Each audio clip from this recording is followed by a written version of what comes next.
Cooking with তুষার রান্নাঘরে আমি আজকে হাজির হয়েছি। চিকেন পিস পাস রান্না করব। এই রান্নাটা করার জন্য 1.5 কেজি পরিমাণ চিকেন আমি রেগুলার কাট করে কেটে ধুয়ে পরিষ্কার করে পানি ঝরিয়ে নিয়েছি। আর নিয়েছি পেঁয়াজ কুচি, বরবটি, আলু, গাজর, মটরশুঁটি, কাঁচামরিচ, আদা রসুন বাটা, তেজপাতা, দারচিনি, এলাচ, লবঙ্গ, শাহি জিরা, মৌরি, গরম মশলা গুঁড়া, জিরার গুঁড়া, লাল মরিচের গুঁড়া, ধনিয়া গুঁড়া। আর নিয়েছি 3 কাপের মতো পোলাওর চাল। পোলাওর চাল আমি ধুয়ে 20 মিনিটের মতো ভিজিয়ে রেখেছি, তারপরে ঝরিয়ে নেব।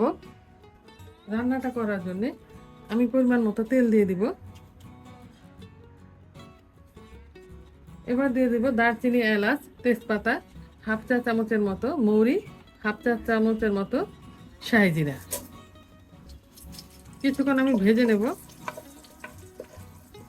3টা লবঙ্গ দিয়ে দিয়েছি।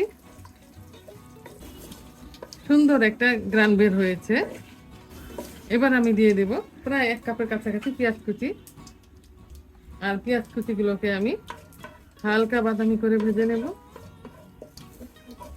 আধা মিনিটের মতো আমি ভেজে নিয়েছি, আর ভাজবো না।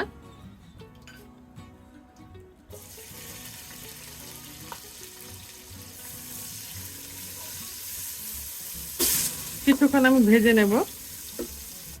চুলার আঁচটা মিডিয়ামে রেখে প্রায় 2 মিনিটের মতো আমি পেঁয়াজগুলোকে ভেজে নিয়েছি, হালকা বাদামি করে ভেজে নিয়েছি। এবার দিয়ে দিব এখানে 1.5 টেবিল চামচ পরিমাণ আদা রসুন বাটা, স্বাদ মতো দিয়ে দিব লবণ। এবার দিয়ে দিব 1.5 টেবিল চামচ আছে এখানে জিরা গুঁড়া, 1 চা চামচ গোলমরিচের গুঁড়া, 1 চা চামচ লাল মরিচের গুঁড়া, 1 চা চামচ গরম মশলা গুঁড়া, আর আছে 1 চা চামচ ধনিয়া গুঁড়া। সামান্য একটু পানি দিয়ে দেব 1 কাপের মতো। আর আমি মশলাগুলোকে ভালো করে কষিয়ে নেব।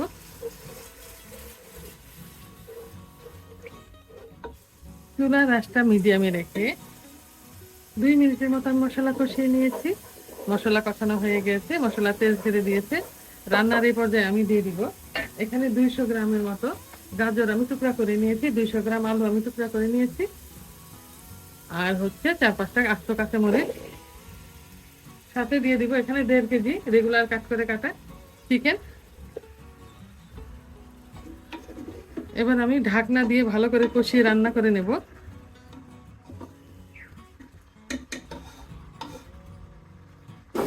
চিকেন যখন অর্ধেকটা সেদ্ধ হয়ে আসবে তখন আমি বরবটি দেব। চুলার আঁচটা মিডিয়ামে রেখে 5 মিনিটের মতো আমি কষিয়ে রান্না করেছি। আর মাংস থেকে যথেষ্ট পরিমাণ পানি বের হয়েছে, আমি পানি দেইনি, চেষ্টা করব এই পানিতেই আমি সবজি আর মাংস সেদ্ধ করে নেওয়ার জন্য। রান্নার এই পর্যায়ে আমি 1 কাপের মতো বরবটি দিয়ে দেব।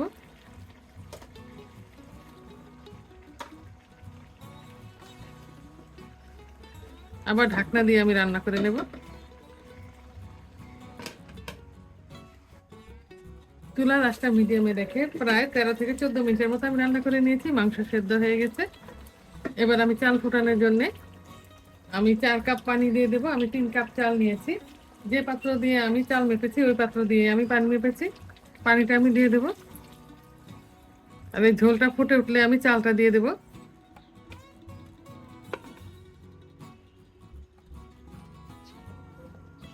ঝোলটা ফুটে উঠেছে, এবার আমি দিয়ে দিব 10-12টা কাঁচামরিচ, 1 কাপের মতো মটরশুঁটি,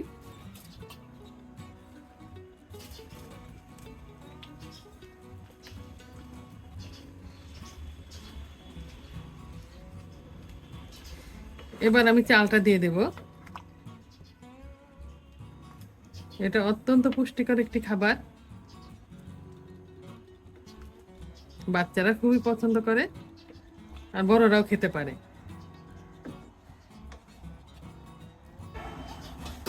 চালটা নিয়ে বলি, আমি এখানে 3 কাপ চাল নিয়ে নিয়েছি। 3 কাপ চাল আমি ভালো করে ধুয়ে 20 মিনিট মতো ভিজিয়ে রেখেছিলাম।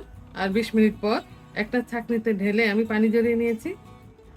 এবার আমি চালটা দিয়ে দেবো আর চুলার আঁচটা একদম বাড়িয়ে দেব। চালের পানিটা টেনে আসলে আমি দমে দিব।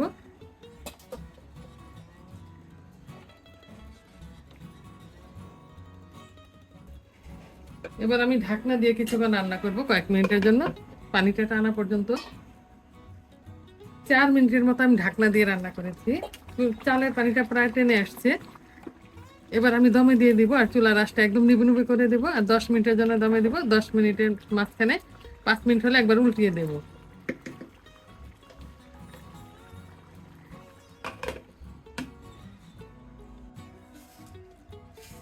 দশ মিনিটের জন্য আমি দমে দিয়েছিলাম, মাঝখানে 5 মিনিটের যখন হয়েছে তখন একবার আমি উল্টে পাল্টে দিয়েছি। রান্নাটা আমার পুরোপুরি কমপ্লিট হয়ে গেছে। এবার একটি সার্ভিং ডিশে নিয়ে দেখিয়ে দিচ্ছি রান্নাটা কেমন হয়েছে। রান্না হয়ে গেছে কম ঝামেলায় অনেক মজাদার একটি আইটেম, চিকেন পিশপাশ। আপনারা চাইলে অন্য কোনো সবজি দিয়েও এই পিশপাশ রান্না করে দেখতে পারেন। আজ এ পর্যন্তই। আগামী দিন নতুন কোনো রেসিপি নিয়ে আবার আমরা আপনাদের সামনে আসবো। আল্লাহ হাফিজ।